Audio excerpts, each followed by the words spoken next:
Mario Vanegas Henao, tengo 26 años, nací el 4 de diciembre de 1995,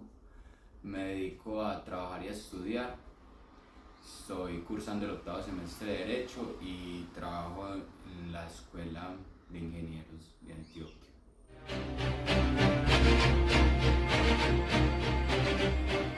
Yo viví el conflicto a partir de mi servicio militar, cual lo presté el mes 6 del 2014. Soy del contingente 6 del 2014, el batallón Peronelo Espina, batallón de ingenieros. Presté mi servicio militar 24 meses en Ituango, en la zona de la represa. En esta zona opera el Frente 36 de las FARC.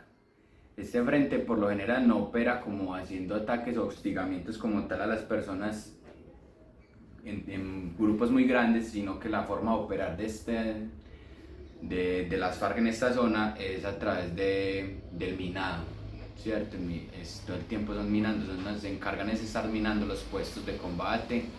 porque como es una zona de conflicto armada tan pesada, entonces hay unos puestos de control que nunca se dejan solo, entonces los lugares donde cambuchan los soldados todo el tiempo o estos lugares donde se presta ese servicio de vigilancia todo el tiempo son los mismos, entonces aunque estás rotando y cambuchando en medio del monte, siempre es el mismo lugar, siempre son las mismas coordenadas. Entonces dentro de esa misma mecánica,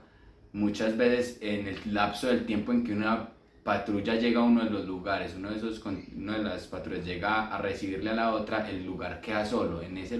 momento es que las disidencias aprovechan para minar el lugar, porque como el lugar es el mismo donde siempre los soldados llegan a acampar, entonces siembran minas, y hay muchos tipos de minas, ¿cierto? Entonces siembran minas y todo eso. Entonces dentro de esa misma experiencia que estuve en Ituango, junto a la represa, hubieron ocasiones en las que me tocó ver, inclusive estar presente y verme afectado por esas mismas minas, que gracias a Dios pues no tuve una afectación muy grave, pero sí sí fui afectado, tengo unas cicatrices por metrallas de una explosión de una de las minas.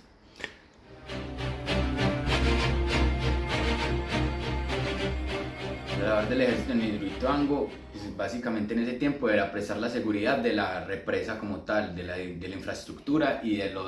las herramientas, los vehículos, los tractocamiones, todo esto. Y brindar pues como la seguridad al pueblo.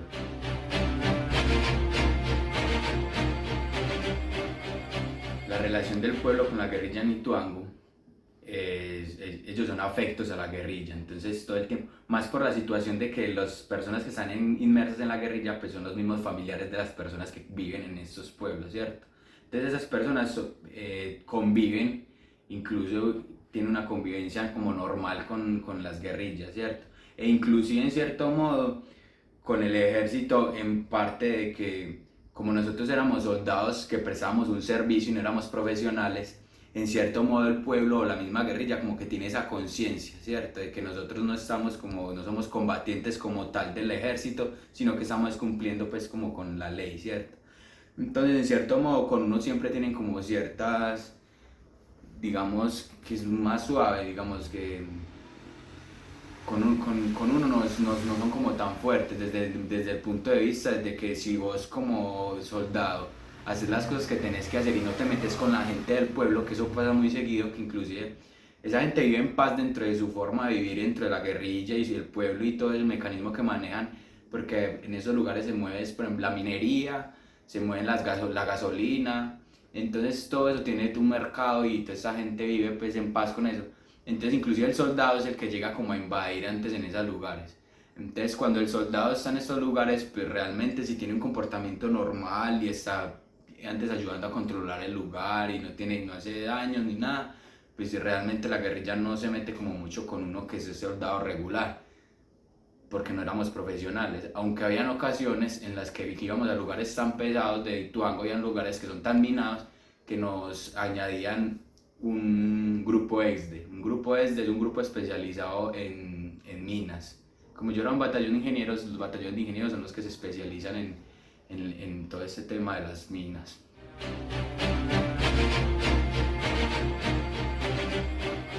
Con las minas vivimos varios, pues por el mismo hecho de que en la zona ellos atacan pues a través de las minas, viví varias situaciones, ¿cierto? Hubieron varias que fueron fui muy expectante desde lejos y no me pasó nada, pero hubo otras en las que sí me vi inmerso. Hubo una situación en la que estábamos recibiendo,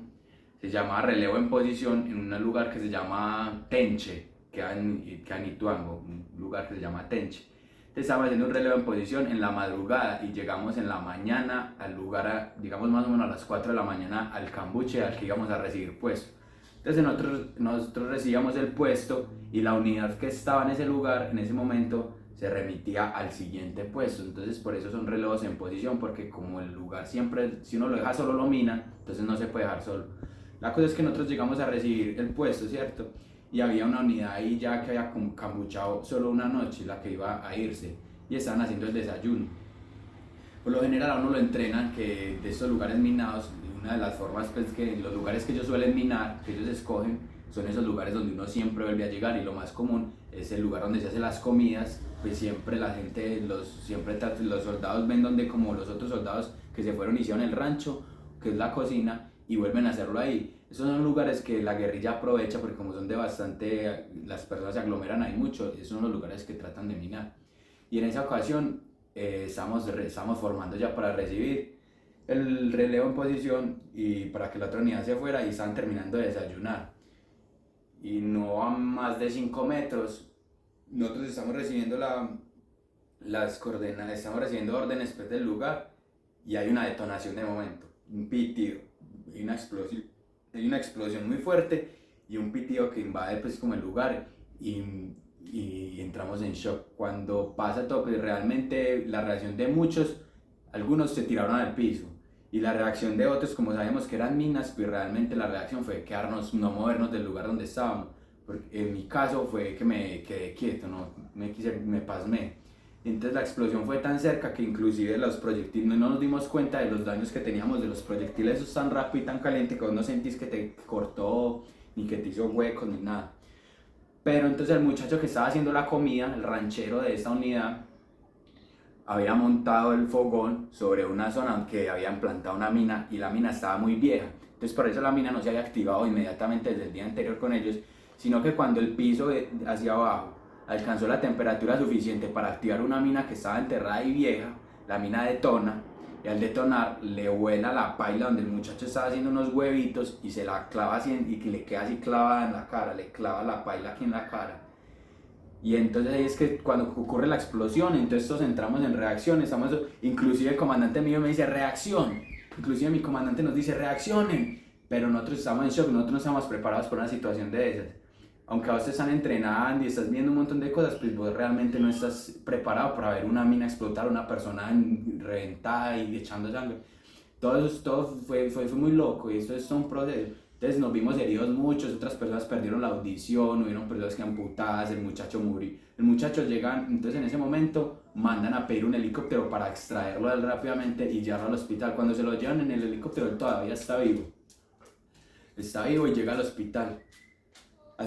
Bueno, se lo llevan, nosotros seguimos ahí, nos empiezan a atender a todos nosotros, llegan a unidades a atendernos a nosotros, otras unidades especiales, ahí sí, profesionales y equipos ESDES, a asegurar el resto del lugar, porque como se había detonado una mina, entonces podrían haber más. Entonces ya llegan los perros, llega la unidad ESDE que trae una cosa que se llama pericuerda, que son elementos para utilizar para detonar las minas, porque ninguna mina se desactiva, las minas no se desactivan, las minas se detonan todas. El ejército no va buscando minas para desarmarlas, sino que la mina que encuentra, mina que explota.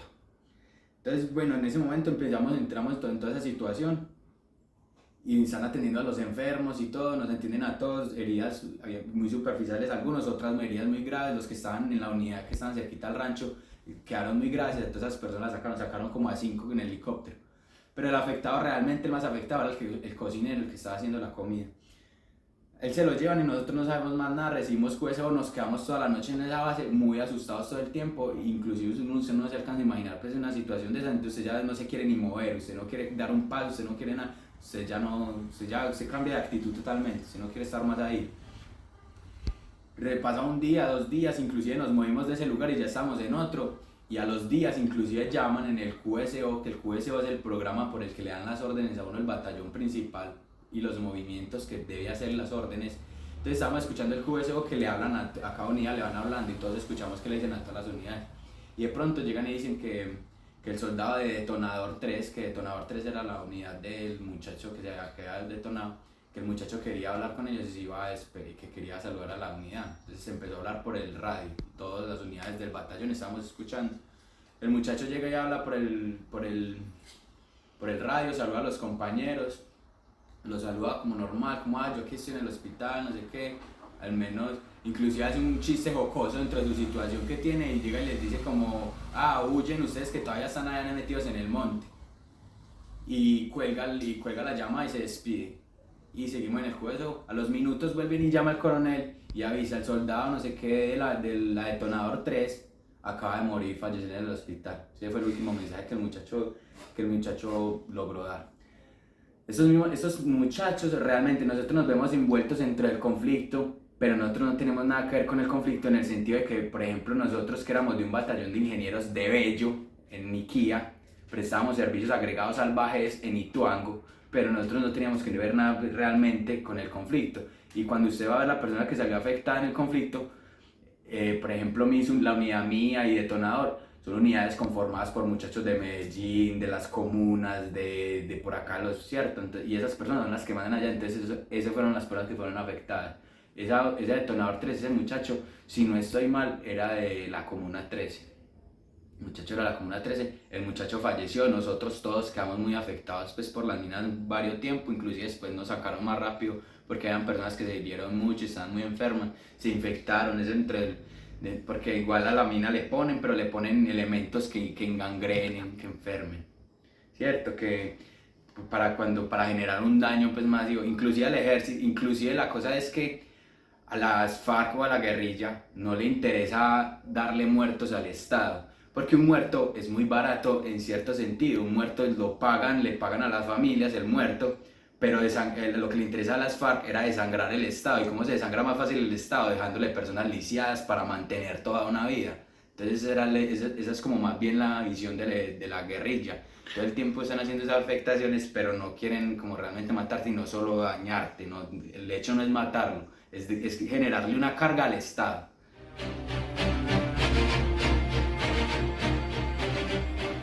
Bueno, esas cicatrices son debidas a esa misma explosión.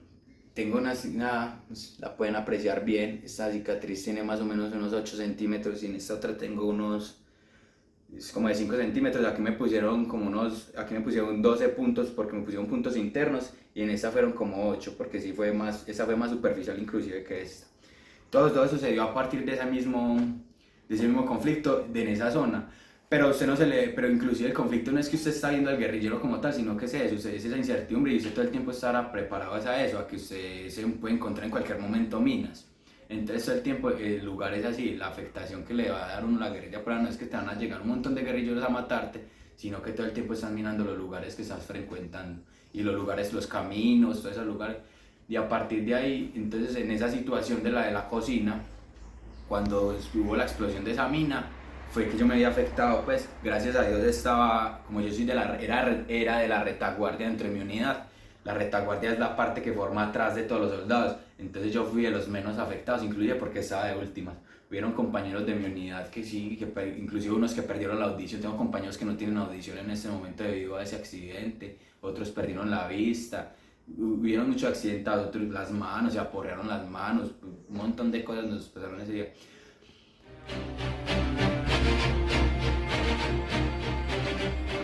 A opinión personal, no me parece una cuestión necesaria, me parece más una cuestión que debería ser de vocación y no obligatoria. ¿Y por qué me parece necesaria? Porque en ciertos ámbitos de mi vida, pues sí me formó como en el tema de la disciplina, el tema de esta mística, que eso es muy bonito en el ejército. Me formó en buenas cosas, en ciertos valores que de pronto que me faltaban en mi juventud, ¿cierto? Que era de pronto muy dejado. Pero es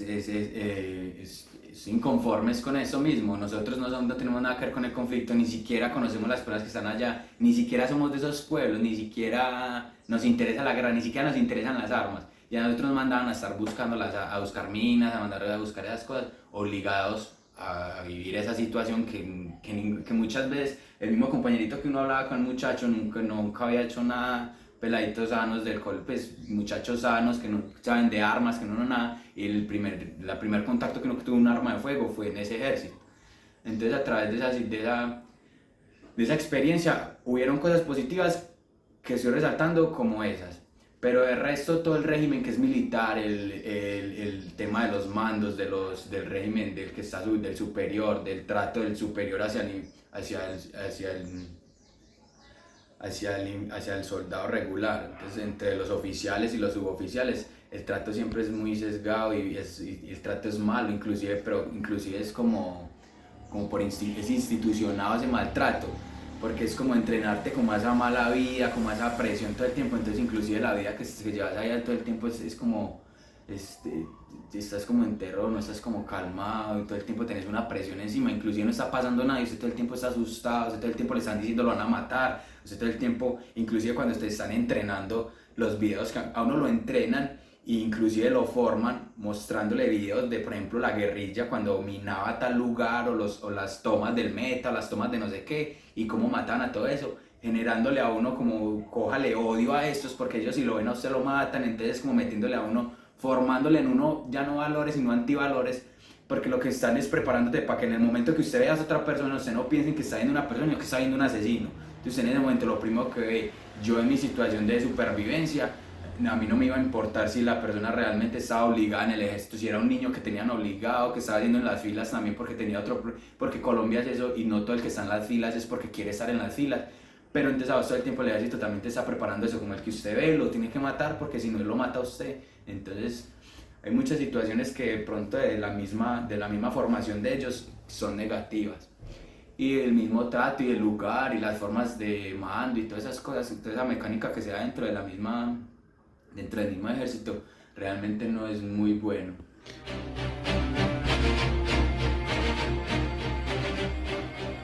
Es muy loco y por eso lo mencionaba ahorita, que son afectos a la guerrilla, pero que si vos haces las cosas como bien no te pasa nada, porque son conscientes de que somos regulares, es porque es lo mismo. Es como la gente del pueblo, y voy a contar de pronto una anécdota que pasó con la detonador, porque es que les pasaban cosas, a lo que digo es porque eran una unidad indisciplinada. Hubo una ocasión en la que un cabo tomó dos soldados, un cabo de una persona que tiene mando en el ejército, un suboficial, y llamó a dos soldados y se los llevó así a convicción, porque le dio la gana de hacer retenes en la vida. Y haciendo el retén, porque sí, haciendo plata, lo que fuera, enviaron a una niña del pueblo y la violaron. Tres soldados. Y entonces a esa unidad, desde ese día, prácticamente casi que lo que les pasó fue una cosa buscada. Cierto, porque a partir de ese día ellos todo el tiempo los hostigaban, todo el tiempo les minaban los lugares donde iban a llegar, todo el tiempo los molestaban, no les dejaban llegar, comían, todo el tiempo estaban en eso. Pero por ejemplo también estuvo la situación en la que una vez estábamos en un cambuche que llamaba Pescadero, que es un lugar en la entrada a la represa de Ituango,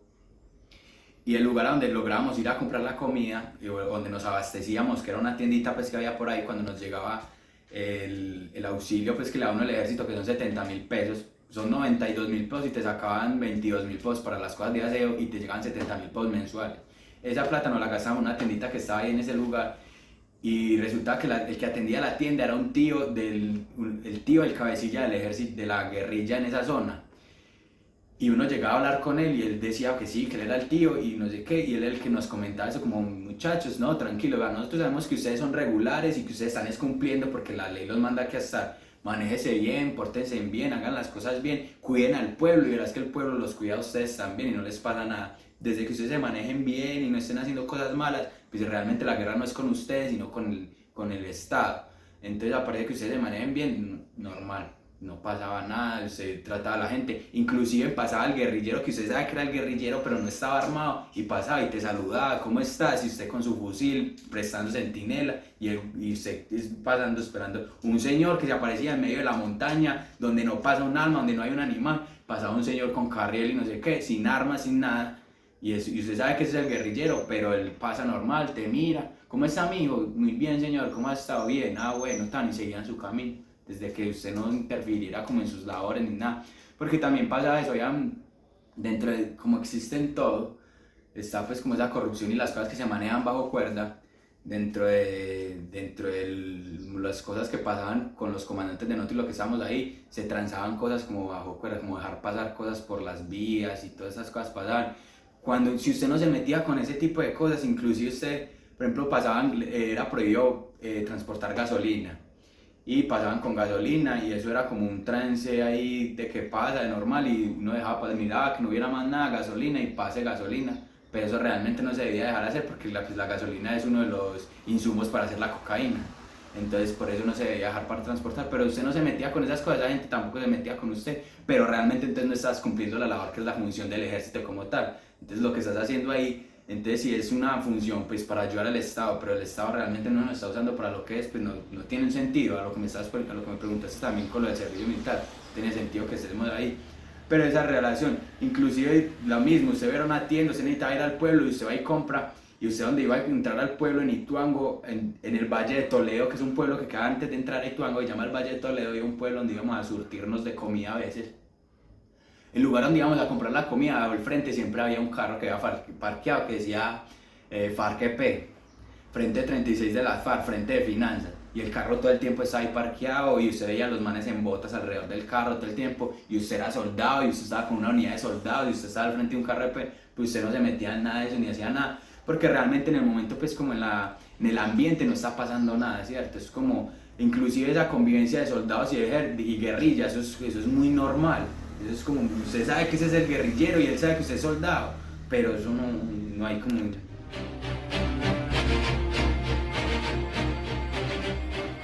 Bueno, frente a eso, basado en los ejemplos y lo que estoy diciendo, pues se da uno cuenta realmente que todo es como una fachada y ahí entra lo que siempre se ha dicho y sabemos todos, es que la guerra es un negocio en Colombia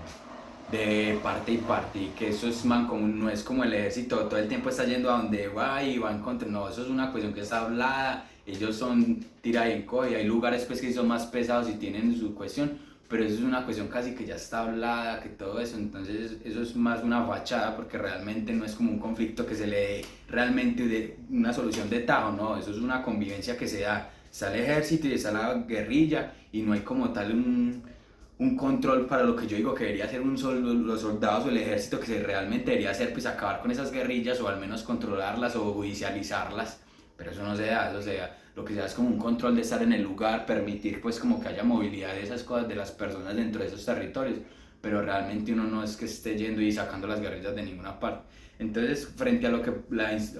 el Estado pone la institución como un lugar así mágico o no, eso es más bien una fachada, porque inclusive pues por lo mismo, a la persona que manda, al soldado que va ni siquiera tiene nada que ver, está envuelto e inmerso en un montón de negocios que no tienen nada que ver con lo que realmente es lo debido, ahí usted ve pasar un poco de cosas por bajo de cuerda, entonces todo el tiempo, ahí es que cuando uno está allá es que uno corrobora y se da cuenta que es que la guerra para el Estado es simplemente un negocio, se acaba la guerra y se acaba ese negocio, la plata, las armas, todo, se acaba todo.